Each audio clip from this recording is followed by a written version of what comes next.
Minha mãe implorou para que eu voltasse para casa no final de ano. Meu nome é Clara Oliveira. Tenho 32 anos, e como uma boba, realmente achei que este Natal seria diferente. Ela me ligou em Lisboa às 3 da manhã, chorando horrores pelo facetime, dizendo que nunca mais me via e que toda a família precisava de mim aqui no Brasil.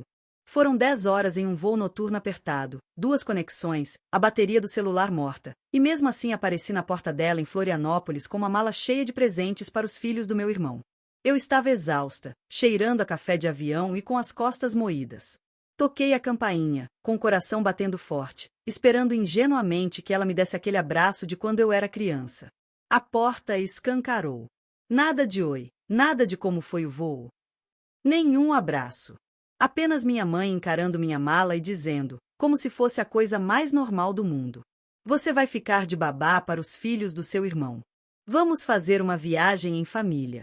Meu irmão, Tiago, apareceu na porta de óculos escuros, uma mochila de lona no ombro e as crianças penduradas nos braços dele. Ele deu um sorriso de canto e disse: "Ei, pessoal, não limpem o nariz na tia Clara. Ela está com jet lag." Todos riram, como se eu fosse a piada da vez. Meus pais, meu irmão, as crianças, todo mundo rachando o bico enquanto eu estava ali, com cabelo de quem acabou de sair de um voo transatlântico e uma fatura de cartão de crédito cheia de passagens que eu mesma paguei. Eu não gritei. Não chorei. Apenas senti algo dentro de mim desligar, como um interruptor. Sorri, coloquei minha mala no hall de entrada, olhei bem nos olhos da minha mãe e disse apenas uma frase. Aquele foi o momento em que tudo virou. O riso parou. O sangue sumiu do rosto deles. Minha mãe começou a sussurrar: "Não, não, de jeito nenhum." Antes que eu terminasse, as férias dos sonhos deles tinham acabado. A casa deles estava em jogo, e eu finalmente tinha cansado de ser a babá de graça e o banco pessoal da família. Fiquem comigo até o fim e eu vou contar exatamente como uma filha ingrata arruinou o feriado perfeito da família e retomou as rédeas da própria vida no processo.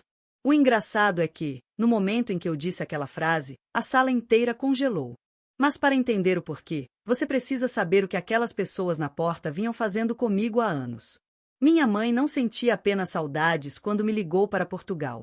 2 semanas antes daquele facetime às 3 da manhã, ela já tinha me mandado prints de preços absurdos de resorts para o Réveillon, insinuando que ela e meu pai jamais poderiam pagar uma viagem daquela se eu não ajudasse só um pouquinho.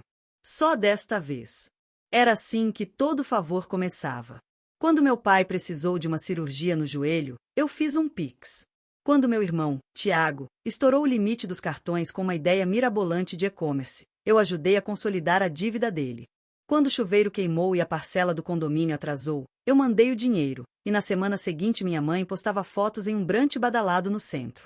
Eu moro em um estúdio minúsculo em Lisboa. Faço quase todas as minhas refeições em casa. Caminhava para o trabalho debaixo de chuva e, de alguma forma, ainda estava pagando o iFood e as assinaturas de streaming de uma casa onde eu não morava, em um continente onde eu nem vivia mais. Só que, desta vez, antes de reservar minha própria passagem, eu prestei atenção. Guardei cada comprovante de Pix, cada recibo de transferência, cada obrigada, querida, a gente te paga quando as coisas acalmarem.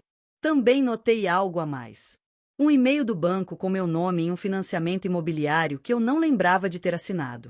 Descobri que, anos atrás, eles me colocaram como composta de renda só para conseguir uma taxa de juros melhor, e eu vinha cobrindo os rombos nas parcelas desde então.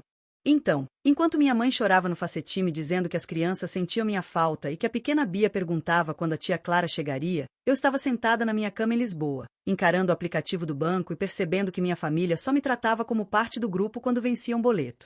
Eu quase disse não. Quase mandei ela se virar. Mas um pensamento diferente me veio à cabeça. Se eles estavam dispostos a me arrastar pelo Atlântico para me usar como babá gratuita e cartão de crédito ambulante, eu estava disposta a mostrar o que acontece quando eu paro de jogar o jogo deles. Reservei meu voo, mas também agendei uma consultoria financeira, baixei 3 anos de extratos bancários e preparei um documento jurídico simples. Assim, parada naquela porta em Florianópolis, enquanto Tiago ria e minha mãe anunciava meu plantão de babá, eu não era apenas a filha exausta que eles conheciam. Entrei com a mala, deixei as crianças pularem nas minhas pernas e a segui até a cozinha, onde o roteiro da viagem estava impresso sobre o balcão. Fotos do resort, horários de voo, pacote família em negrito.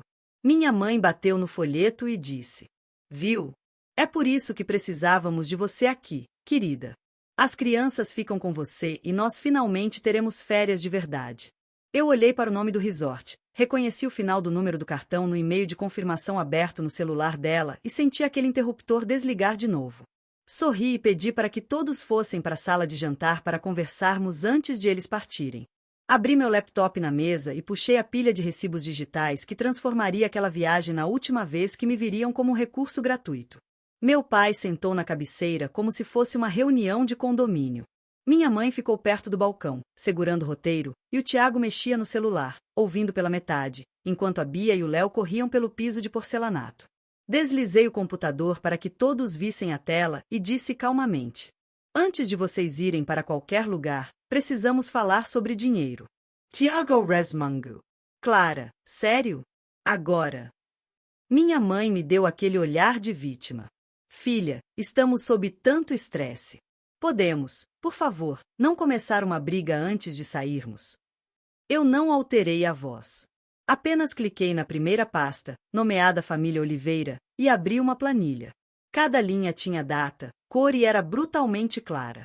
Em março passado, comecei. Vocês me ligaram porque a parcela da casa estava 2 meses atrasada. Mandei R6.000. Em junho, os custos da empresa do Tiago estouraram o cartão Mandei R$12.000. Quando o chuveiro e a fiação deram problema, R$4.500. Pneus para o carro do pai, R$3.000. Conta de luz atrasada, R$1.500 aqui, R$2.000 ali. Fui descendo a tela devagar para que vissem o montante acumulado. Isso sem contar o Disney+, Netflix, Spotify Família, o plano de celular de todo mundo e os pedidos aleatórios de Pix para emergências que estranhamente coincidiam com promoções da Black Friday. O rosto do Tiago perdeu a cor ao ver as notas que eu anotei. Juro que te pago o mês que vem. Minha mãe levou a mão à boca ao ver prints de suas mensagens pedindo dinheiro para gasolina para visitar a avó, seguidas de fotos dela em um salão de beleza novo. Meu pai cerrou o punho ao ver a transferência rotulada como coparticipação da cirurgia ao lado do recibo de uma travessa de 65 polegadas que apareceu na casa na mesma semana. Isso não é justo, sussurrou minha mãe. Você está fazendo a gente parecer gente ruim. Eu não estou fazendo nada, respondi. Só estou mostrando o que realmente aconteceu. Rolei até o final, para a linha em negrito. O número estava lá, gigante e inegável. Nos últimos 36 meses, eu enviei para esta casa pouco mais de R$300.000. O silêncio na sala foi absoluto. Tiago piscou várias vezes, atordoado. Meu pai ficou encarando a parede e minha mãe continuava sussurrando. Não, isso não pode estar certo, como se repetir a frase fosse mudar a matemática. Tirei da bolsa um conjunto de páginas impressas e as coloquei na mesa ao lado do roteiro do resort de luxo. Isto, eu disse, é um acordo simples. Não é um processo judicial. É apenas um documento onde vocês reconhecem que me devem esse dinheiro e que começarão a pagar de volta. Nem que seja aos poucos, R$200 por mês, R$500, o que for. Usei um modelo jurídico e minha consultora revisou. Tudo que diz é que estes R$300.000 não foram um presente. Meu pai finalmente saiu do transe. Somos família. Ele esbravejou. Você não coloca a família em dívida assim. O quê? Vai processar seus próprios pais? Encarei-o nos olhos. Família não esconde um financiamento no nome da filha e só liga quando a parcela atrasa. Família não gasta o dinheiro dela com viagens e brunch e depois diz para todo mundo que ela os abandonou. Minha mãe estremeceu como se tivesse levado um tapa. Tiago pegou as páginas, leu o primeiro parágrafo e sua voz falhou. Isso é loucura. Eu não posso pagar isso. Nenhum de nós pode. Eu me encostei na cadeira. Eu sei, e não espero que paguem tudo de uma vez. Mas cansei de viver em um mundo onde vocês fingem que são as vítimas e eu sou a garota egoísta que mora na Europa. Se vocês voltarem a dizer para um vizinho, um primo ou postarem no Facebook que eu deixei vocês na mão, eu vou mostrar esses números. Vou mostrar cada transferência, cada boleto que cobre. Cada vez que vocês escolheram Starbucks em vez da conta de luz porque sabiam que eu ia salvar vocês. Minha mãe balançava a cabeça, sussurrando. Você não faria isso, Clara. Você não humilharia sua própria família. Dando de ombros, respondi. Não pretendo, desde que parem de mentir. Então, mudei de aba no laptop, mostrando a confirmação da reserva do resort. O logo da empresa preenchia a tela com os nomes deles e as datas. Sobre essa viagem de família que vocês estão tão animados. Minha voz continuava calma. É melhor se sentarem para esta parte. Meu pai franziu a testa. Do que você está falando? Apontei para o status abaixo do número da reserva. Cancelado. 3 dias atrás, liguei para o resort para a companhia aérea. Como as reservas foram feitas com meu cartão e na minha conta, eu tinha todo o direito. O pacote foi reembolsado. Os créditos de voo foram movidos. Fechei o laptop pela metade, o suficiente para ver o rosto de todos ao mesmo tempo. Quando eu disse na porta que não ia ser babá enquanto vocês viajavam, o que eu quis dizer é que não existe mais viagem. Nem sem mim, nem com o meu dinheiro. Nunca mais às minhas custas. Meu pai se levantou bruscamente da cadeira ao ver a palavra cancelado. Você não tinha o direito. Ele gritou. Aquelas passagens eram nossas. Nem pisquei. Foram compradas com o meu cartão, da minha conta, com o meu dinheiro. O direito era todo meu. Ele abriu a boca para argumentar, mas eu já estava clicando na janela seguinte. E isso nos traz à casa em que estamos sentados agora. Na tela surgiu um e-mail do banco com nossos nomes. Geraldo Oliveira e Clara Oliveira, codevedores. Meu pai empalideceu. Minha mãe implorou. Clara, por favor, isso não. Nós dissemos que era só papelada. Engoli o nó na garganta. Vocês me disseram que era uma formalidade e que não me afetaria. Mas sou eu quem vem cobrindo as parcelas atrasadas há anos. Cada vez que vocês esqueciam um boleto, meu score no Serasa despencava junto. Cliquei em um botão e um vídeo apareceu no canto da tela. Era minha consultora financeira em Lisboa. Oi, Clara. Ainda é um bom momento? Ela perguntou. Virei o laptop para meus pais. Perfeito, respondi. Lembra da situação da minha família? Meu pai sibilou. Quem é essa? Esta é a pessoa que me ajudou a entender o que significa ser codevedora do financiamento de vocês e quais são minhas opções agora que cansei de sustentá-los. A consultora explicou de forma técnica que meu crédito estava preso àquela casa e que eu tinha o direito de solicitar a retirada do meu nome do contrato. Na prática, isso exigiria que os devedores restantes comprovassem renda sozinhos. Se não conseguissem, o imóvel teria que ser refinanciado ou vendido para quitar a dívida. Minha mãe começou a tremer. Você não pode fazer isso. Não temos como nos mudar. Não podemos pagar uma parcela maior. A consultora foi gentil, mas firme. Isso é entre a senhora e o banco. A Clara não é obrigada a manter o nome em um empréstimo do qual não se beneficia, especialmente quando é ela quem paga a diferença. Agradeci e encerrei a chamada. Meu coração batia tão forte que eu sentia nos dentes. Meu pai explodiu. Você vai deixar seus próprios pais desabrigados por causa de números em uma tela? Olhei bem nos olhos dele. Não. Eu vou parar de deixar vocês jogarem com meu futuro enquanto fingem que eu devo a vocês a minha vida inteira. Se vocês têm dinheiro para resorts e aviões quando acham que eu vou ser a babá, podem sentar com o banco e descobrir como pagar a própria casa. Tirei mais uma carta da bolsa. Este é o meu aviso formal de que estou cancelando todos os pagamentos automáticos relativos a este imóvel. O banco entrará em contato direto com vocês. Também estou fechando a conta conjunta que a mamãe me convenceu a abrir para emergências. Minha mãe fez um som de sufocamento. Mas é daí que vem o dinheiro do supermercado. Como vamos pagar a luz e a água? Respirei fundo, mantendo a calma. Da mesma forma que qualquer outro adulto neste país faz. Com a sua própria renda, com seu próprio orçamento e com as suas próprias consequências quando gastam demais. Abri outra aba mostrando os débitos automáticos que eu tinha configurado ao longo dos anos. Complemento da parcela da casa, conta de luz, internet, pacotes de streaming, entregas de supermercado, parcela do carro. Todos tinham o meu nome ao lado da palavra pagador. A partir de hoje, eu disse, com o cursor pairando sobre o botão de cancelar de cada um deles, isso para aqui. Vocês receberão suas próprias contas em seus nomes. Se atrasarem, o problema é entre vocês e as empresas, não comigo e meu CPF. Tiago finalmente falou, com o pânico subindo na voz. Clara, você não pode simplesmente cortar tudo de uma vez. Pelo menos nos dê tempo.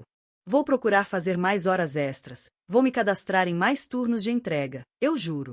Só não ferre com a gente assim. Virei-me para ele. Você tem 34 anos. Tem 2 filhos. Você deveria estar fazendo isso há anos, sem mim servindo de rede de segurança lá no fundo. Ele ficou encarando a mesa, com o maxilar travado. Por um segundo, eu quase amoleci. Quase deslizei de volta para o papel que escreveram para mim. A que resolve tudo, a ajudante silenciosa, a garota que chora no banho e depois abre o aplicativo do banco para fazer tudo desaparecer. Mas aí me lembrei de como riram na porta. Da forma como minha mãe disse. Você vai ser a babá. Como se fosse um item em uma lista de tarefas deles. Apertei cancelar em todos os pagamentos automáticos, um por um. Os e-mails de confirmação apitavam no meu celular. Meu pai afundou na cadeira, olhando para o nada. Isso é cruel, ele resmungou. Você está nos punindo. Balancei a cabeça. Não, eu estou finalmente saindo de um papel que vocês escreveram sem me perguntar. Estou dando a chance de vocês serem honestos sobre o que podem realmente pagar sem se esconderem atrás da minha conta bancária. Fechei o laptop e me levantei. Minhas pernas tremiam, mas estavam firmes o suficiente. Depois disso, se decidirem contar para alguém que eu os abandonei, lembrem-se de que tenho cada recibo, cada conta, cada transferência. Cansei de ser a vilã na história que vocês contam para se sentirem melhor. Peguei minha mala e acrescentei baixinho. Vocês queriam férias de verdade. Talvez sejam estas. Férias de fingir que eu sou a solução embutida para cada decisão ruim de vocês. Vamos ver como lidam com a vida sem isso. Meu pai explodiu quando me viu levando a mala para o corredor. Se você sair depois desse showzinho, nem se dê ao trabalho de voltar. Ele gritou. Você não é bem-vinda nesta casa se vai ficar jogando dinheiro na nossa cara. Parei na porta, com a mão na maçaneta, cada músculo do corpo tremendo. Uma parte de mim queria largar tudo e pedir desculpas. Em vez disso, me impertiguei e disse: foi você quem decidiu que o meu valor aqui era medido pelo que eu pago. Se não sou bem-vinda sem o meu cartão de crédito, então eu nunca fui bem-vinda de verdade. Cai fora. Meu pai apontou o dedo para a porta. E não venha chorando para nós quando a Europa te mastigar e te cuspir fora. Eu quase ri. Não era o exterior que estava me comendo viva. Era aquela cozinha. Saí para a rua, o sol de Florianópolis batendo no meu rosto, e puxei a porta atrás de mim. Ninguém me seguiu. O único som era o da Bia e do Léo discutindo por causa de um desenho na sala, sem saber que as férias deles tinham acabado de evaporar. Chamei um Uber e levei minha mala até o meio-fio. O motorista colocou minha bagagem no porta-malas e perguntou: para onde? Respirei fundo e dei a ele o endereço que eu nunca tinha contado aos meus pais. Um prédio moderno no centro, a 15 minutos dali, mas um mundo completamente diferente. 6 meses antes, depois de uma transferência noturna mais e muita chantagem emocional, eu usei minhas economias e meu salário de designer de UX para dar entrada em um apartamento de um quarto. Eu disse à família que estava pensando em voltar para o Brasil um dia, mas já tinha assinado os papéis. O plano era me mudar aos poucos, quando descobrisse como me desvencilhar das finanças deles sem explodir tudo. Aquela noite provou que não havia jeito suave de fazer isso. Entrei no elevador até o 8º andar. O apartamento cheirava a tinta fresca e carpete novo. Não cheirava a comida de ninguém, nem a estresse ou desespero. Estava vazio. Era meu. Pela primeira vez em anos, meu celular não estava vibrando com: pode mandar um Pix até sexta? Ou o cartão foi recusado, resolve aí. Abri o aplicativo do banco e cancelei as últimas coisas. Disney+, Netflix, Spotify e as cobranças aleatórias de jogos que as crianças baixavam. Cada e-mail de confirmação parecia o corte de uma corda que estava apertando minhas costelas há uma década. Fiz um café simples e sentei no chão, porque ainda nem tinha sofá. No silêncio, sem os suspiros da minha mãe ou a TV do meu pai no volume máximo, as dúvidas vieram. E se eu tivesse ido longe demais? E se eles realmente não conseguissem manter as luzes acesas sem mim? Mas aí lembrei da minha mãe abrindo a porta como se eu fosse uma empregada chegando para o turno. Lembrei do Tiago fazendo piada sobre as crianças limparem o nariz em mim. Por baixo do medo, surgiu uma paz silenciosa. Eles iam sentir o impacto, as contas iam acumular, mas naquela noite, naquele apartamento vazio, a única pessoa que eu precisava salvar era eu mesma. O primeiro sinal de que a realidade bateu não veio por ligação, mas pelo Facebook. Uma amiga me mandou um print do perfil do meu pai. Ele postou um texto dramático sobre como alguns filhos esquecem quem os criou assim que conseguem um emprego chique no exterior. Ele escreveu que eu preferia dinheiro ao sangue e pediu orações. Nos comentários, pessoas que me conheciam desde criança me chamavam de fria e ingrata. Meu estômago deu um nó. Ele estava fazendo exatamente o que eu temia. Posando de vítima indefesa. Por um momento, quase peguei o carro para ir lá implorar que ele apagasse aquilo. A Clara que resolve tudo estava gritando dentro de mim. Mas a imagem da planilha me trouxe de volta. Nas semanas seguintes, envelopes começaram a chegar na casa deles. Minha mãe mandava mensagens frenéticas. Você falou com o banco? Recebemos uma carta sobre reavaliar o empréstimo. Depois. Chegou algo da Receita Federal. Estou em pânico. O nevoeiro em que viviam estava dissipando, e não havia mais nada onde se esconder. Tiago me chamou para um café perto do meu prédio. Ele parecia menor, com olheiras profundas e uma bag de entregador no ombro. O pai precisa calar a boca na internet, ele disse, esfregando o rosto. Ele está passando vergonha e me envergonhando também. E eu sei que você está brava, mas essas cartas. Você fez alguma coisa, né? Respondi que apenas parei de fingir. Ele admitiu que estava fazendo mais turnos, que vendeu equipamentos eletrônicos velhos e que colocou os filhos em um quarto menor para alugar o outro e conseguir pagar o aluguel. É osso, ele disse, mas pela primeira vez estou vendo que as coisas custam de verdade. Mercado, gasolina, crete.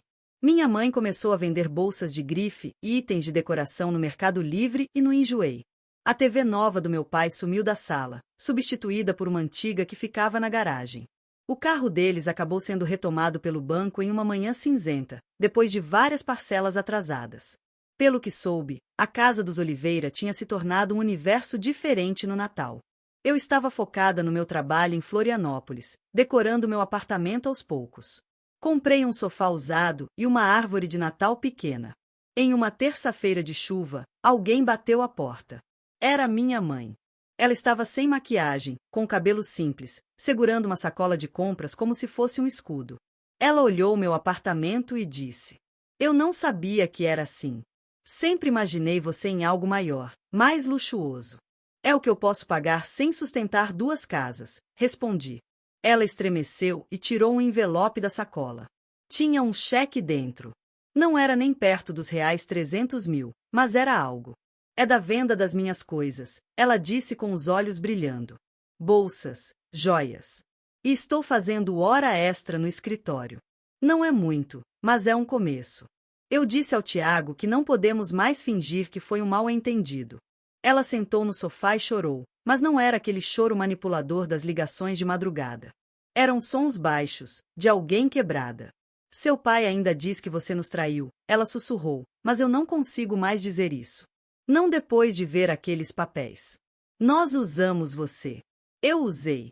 Sentei ao lado dela, mas deixei um espaço. Não peço que o odeie, eu disse, só que pare de deixar ele reescrever a história.